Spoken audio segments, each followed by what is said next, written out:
Good morning to all our members and friends of Fair Wealth Australia and the Welfare Fund. I'm here with Frank Fontana this morning. He's the CEO of Fair Wealth Australia, the Welfare Fund and the Mortality Fund. Good morning, Frank. Hello Nat, and hello everybody. So this will be our first virtual picnic event, so I'm happy and excited to be here today. I thought we'd start by talking a little bit about where the fund has come from. So Frank, tell me a bit about that. Huge origins. It was started in World War II with a thing called the Comfort Fund. We used to send packages to service people overseas. With that structure still there after the war, there was a lot of service people in the railway, so they used that structure to help out people in times of financial distress due to injury, illness. Also, where there was a funeral in the family, and of course there was a charity function. Okay, so I understand it's over 70 years now, is that right? 75 years this year. Great. Yeah, so I've been around for a while. So I suppose you've probably seen a lot of changes in terms of structure, and tell me a little bit about how the three distinct core areas of business emerged. Sure. Well, we've been defined as a financial product, so we are a discretionary benefit. So that means that we assess each case on its own merits, and we have a structure to do that. There's also the funeral product, which we have a funeral contribution fund, which it involves a savings side and an insurance side, and of course there's the charity function that we have, and we have set up a trust for that to donate to charities that do similar work in the community. Yeah, great. And I suppose given this year the crisis support program and discretionary sort of program is one that I think people are particularly interested in. So tell me a little bit about, so that's if people are sick or ill. Okay, yeah. The sickness and injury looks at a loss of income, and what we're looking at is, what sort of costs they've had because of that. It could be in the family. There's a case recently I could think of with a daughter on dialysis machine. So we look at all that sort of side of it, and we also look at the family's capacity to deal with that. So once we've made an assessment, we make a financial grant, as well as maybe looking at the emotional side and looking at counselling or referring, in some cases, to a team that we've got, which includes a doctor. Yeah, I was going to ask you about that next. So you often provide counselling services as well? We do, yes. We do. Okay, lovely. And on top of that, I suppose, God forbid if the worst should possibly happen, you also have a mortality fund product. Sure, and I cannot stress enough how important it is to be prepared. Often, we make allowances for people that things happen suddenly. But that's why we set up the savings fund. So with a few dollars a week, you can have a sizable benefit in time. But for those that can insure themselves, so it's extremely important because, as you've probably heard time and time again, the family doesn't want to be caught with a bill at a time where everybody's grieving. Yeah, that would be terrible. So I suppose regardless of your need, just say to members that, whatever it is, give us a call. And I think, often the case is that we can help you in some way. Yeah. Look, that's right. That's one of the things we try and help no matter what. So even if you're not sure, give us a call.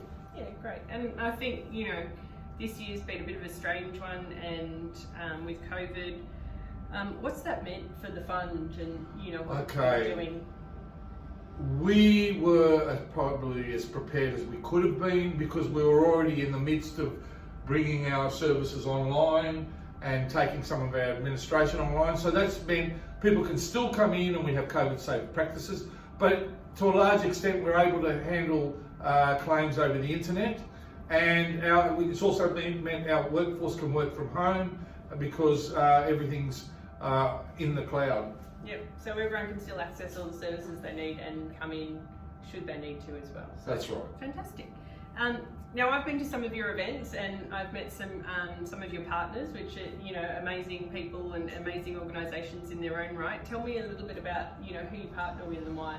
Well, I'm very cautious about using the word proud, but I'm extremely proud to have been involved in the charity sector for decades, and there's some standouts like the Children's Medical Research Institute that's doing some incredible work. Probably most people don't even realise what they're doing, but through their research they're actually able to identify a lot of cancers as it's going, and they're largely not funded by the government. So what we try and do is work with each other. We attend their events, they attend ours, and the beauty of it is, you know, when they can speak to our members, you can see where your charity dollar's going and know what they're doing.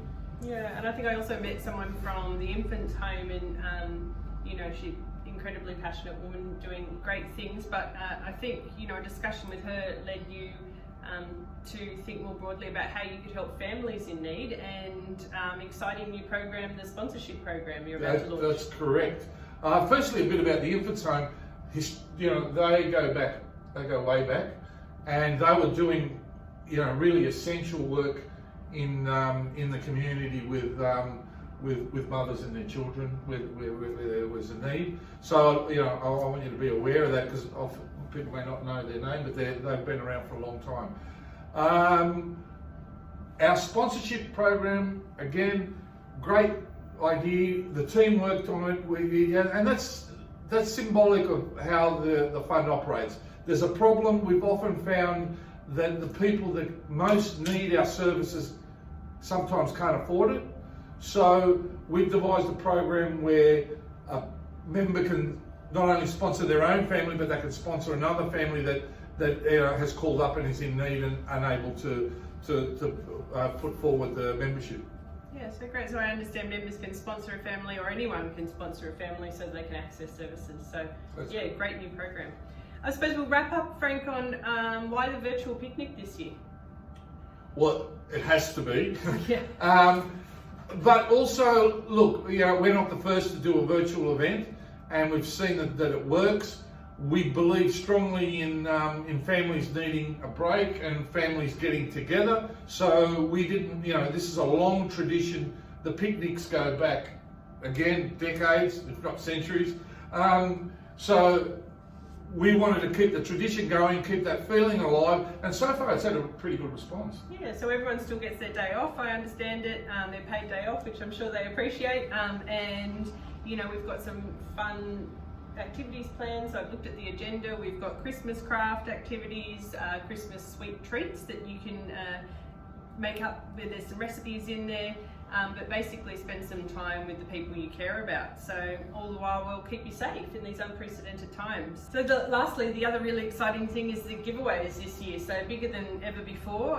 One lucky family will win. Frank, what is it? They're going to win a holiday at one of the big 4 holiday parks. Yeah, great.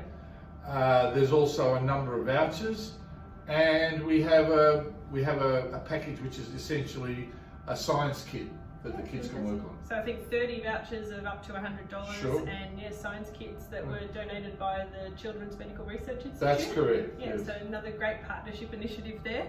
So I hope everyone online there enjoys the day. We've got some really fun activities planned, but spend some time with the people you care about. And from all of us here at Fair Wealth, Merry Christmas and have a great Merry Christmas, time. everybody. Thanks.